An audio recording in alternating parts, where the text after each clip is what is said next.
But we have a, what is it, like an opening song to our podcast? Mm-hmm. Could you say your name and I'll just dub over my co-host's name? That way we can just cut him out. Whitney Reynolds. And Alan talking about movies. They may be best friends, but they always disagree. Whitney Reynolds. And Alan, I seen that. And then, so what is your guys' podcast? Our podcast is I Haven't Seen That, which it's the title is a bit of a misnomer. It's not really fully about things that we haven't seen. It started as I met a guy on Twitter named Mark, and we hit it off, and we're just enjoying talking to each other. And we said, hey, let's have a podcast. So if you listen to the very first episode of it, it's our very first conversation that we ever had that was not done over the internet. I mean, it was done over the internet, but, with our actual voices. Yeah. And now it's 3.5 years later, and we are best friends, and we've had, we've done 126 episodes and talked about, and, the vague theme is that, we're telling each other about things that we haven't seen, or, maybe he's telling me about something that I haven't experienced, and I'm telling him about something that he hasn't experienced, or just sort of learning through each other's ignorance. Yeah, cool. It's kind of like the exact opposite of the podcast that I do with Taylor. We've known each other since we were in 3rd grade, and the longer we talk, the less we like each other. Which it adds up from the two different titles. Yeah, we're like mirror opposites. Like a funhouse mirror, maybe. Yeah, a little bend. All right. Well, I think you picked a movie, right? I did pick a movie. Okay. And there was one movie, like, I couldn't go with my favorite movie, because my favorite movie is a Japanese movie, and I couldn't really come up with trivia in I probably hadn't seen it, so that would have been just you talking for a while. Yeah. But you want me to lay out some trivia for you? Yes, please. Okay. And then I'll try to guess. So the main actor had weapons training in preparation for his role, and also learned how to skid a bicycle properly along the way. John Wick? No, I'll keep going. Police Constable Doris Thatcher was so named because prior to political correctness in the UK police service, female officers were all referred to as Doris, regardless of their name. Oh, this is not helping me at all. I got one more, and then I'll tell you what it is. All right. The line, "the greater good," is never said just once. Every time a character says it, at least one other character repeats it. Wow, I have zero idea. It is the movie Hot Fuzz. Oh my goodness. That's one of my favorite movies. It's my favorite movie. My favorite movie is a Japanese movie called Ping Pong. But my favorite, English language movie is Hot Fuzz. Yeah. It is, like, I can watch it over and over and over again, and I never get tired of it. Yeah, I've seen it. It's my Go ahead. It's my favorite of the Cornetto trilogy. Yeah, I think I like, in the order they came out, so I like Shaun of the Dead the most, and then Hot Fuzz, and then The World's End, but they're all like, right next to each other. Yeah, I've only seen The World's End once. I have the whole trilogy on DVD, but I've only watched The World's End once, because when I did watch it, it sent me into a day-long depression, and I don't even fully remember why. And I was like, I felt really bad for like the day after that, and I should rewatch that movie and try to remember why. And I watched it with a whole bunch of friends too, so it was just like, it was after that I was like, oh God, I feel terrible, and I'm still trying to hang out with my friends. But it was like 2 years ago, and I'm like, why did that movie make me feel so bad? Do you miss your high school friends? Is that what it is? I don't know. I think, it was just sort of just like the general tragedy of the film, and, loss and alcohol and everything about that. And it was just a difficult film. But Hot Fuzz is not that. Hot Fuzz is a wonderful action. Yes. Well, just sort of like the first like 3/4 of the movie is not action. It's not action at all, which is kind of nice because you brought up John Wick, which I haven't seen. I haven't seen that. Ding. We used to on my podcast. I had a xylophone and I would ding I would hit a note, whatever. But then I moved this out. Where's my slide whistle? Oh wait. Do you really have a slide whistle in that hand? halfway to our morning zoo. Serious podcasting here. I got all the sound effects, but no. Now what was it? Oh, I haven't seen John Wick. Oh yeah. And I know it's very, very like mega violent, right? Yeah. Well, so there's movies that are extremely violent for the sake of violence. Like the only thing I can think of off the top of my head is like Saw. Right, I mean, it's obviously not an action movie, but where the point is the torture porn kind of thing. Yeah, and I don't think John Wick is that. It's made the people who made John Wick were stunt choreographers, the guys that worked on The Matrix with Keanu Reeves, and so it's more of. Did you see The Raid or The Raid 2? No, I haven't even heard of those things. I don't even know. So those are. I haven't seen that. Korean movies. Okay. They're amazing. They're really good, but it's almost more of a showcase of choreography. Okay, so it's more like the art because I just saw Dunkirk 2 days ago in the theater, and there was a preview for the second Kingsman movie. Oh yeah. Which I had never seen the first one, and my friend who I was with was like, "Oh, you should see it. It's really great." And I get kind of turned. It's funny that I bring this up since the movie that I brought to play is a very violent movie, but it's sort of comical and over the top. And I can sometimes just get a little cringy when it comes to things that are just, when it seems like violence for violence sake. Yeah. I don't like that. But if you're saying there's like a choreography to it and sort of an artfulness, then that makes me a little more interested. Yeah. So The Raid and The Raid 2 are extremely violent. John Wick is really violent as well, but they're not, I don't know how to explain it. They don't come off with the feeling of like, well, that was unnecessary. It just felt like raw. Have you seen Kill Bill? Yes.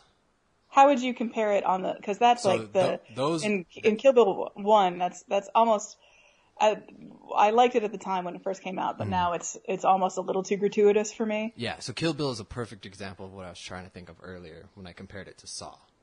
That feels more like violence for violence sake. Like, oh, look at what we can do. Like, I mean, almost all of Tarantino's movies are like, oh, check this out. This is so cool. Like, they're the definition of gratuitous. Yeah.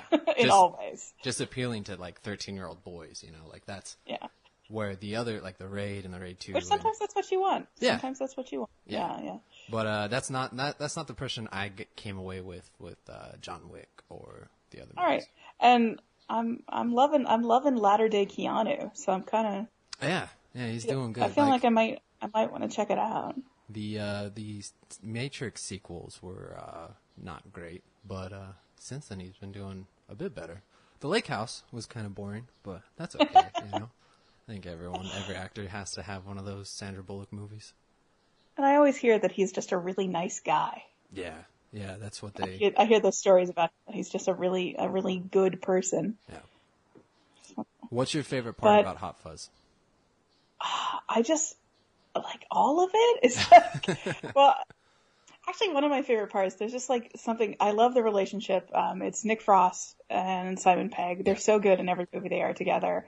And one thing that I really like, just from a writing standpoint, is this is another fact of trivia, is that in the original script they had like an extra character, sort of like a girlfriend character named Vicky, who they realized she's not really, she's just sort of an extra in here. She's not.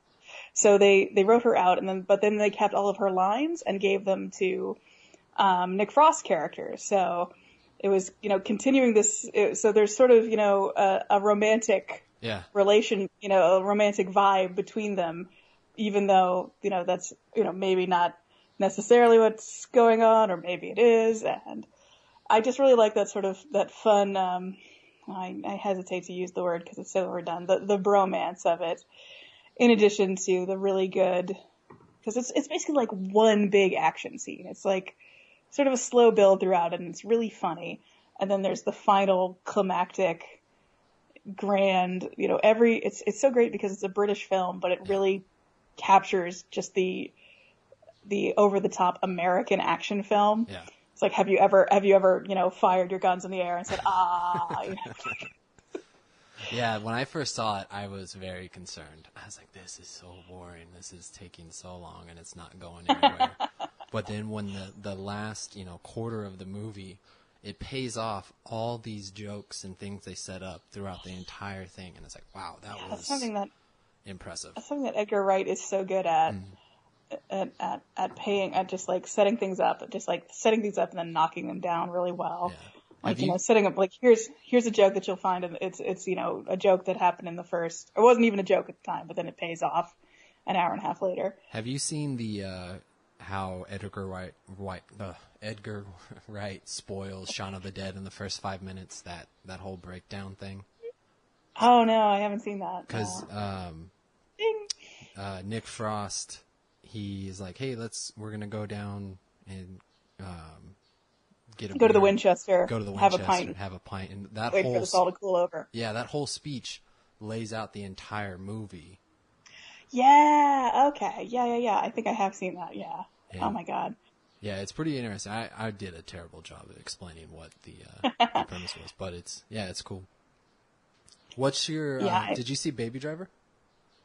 I haven't seen that yet. Yeah, me either. Mostly because I'm having trouble getting over how much I don't like the title.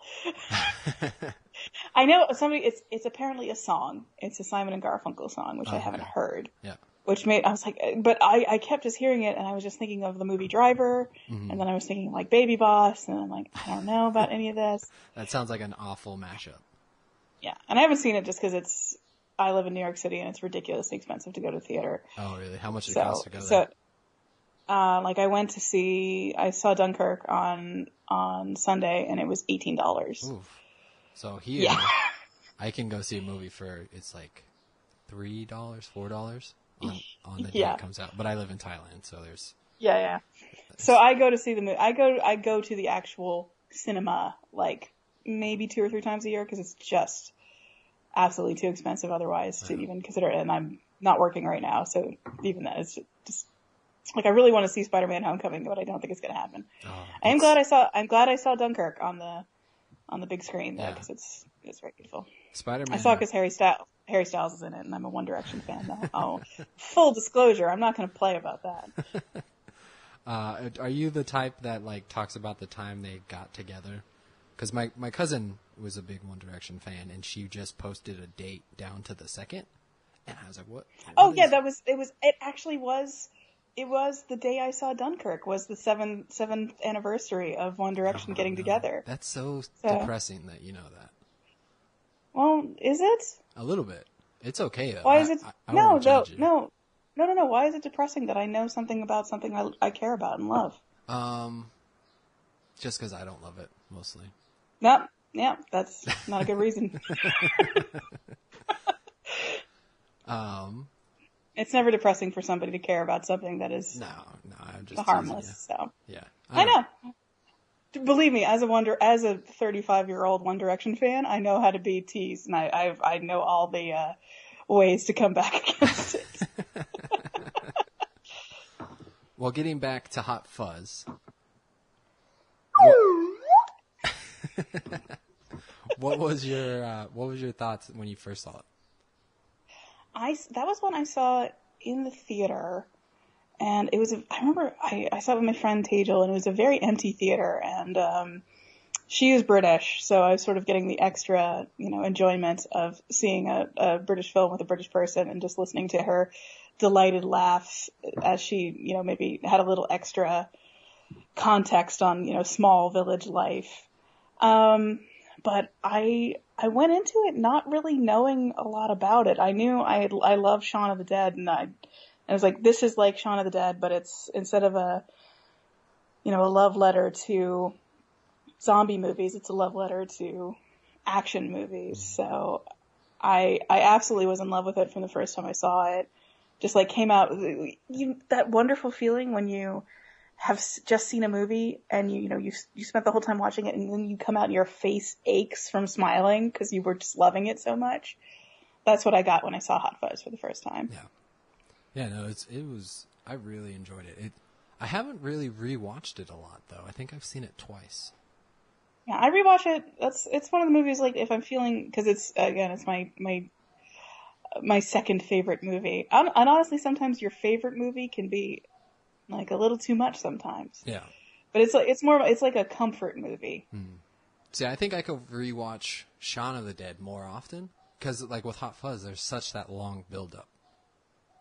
Yeah, I think Shaun of the Dead is, I love it, absolutely. But if it's something that I'm just gonna like kind of kick back, maybe I'm just trying to relax, maybe I'm feeling a little down, I want something that isn't quite that sort of high-pitched, that high, violent, so over the top the whole time.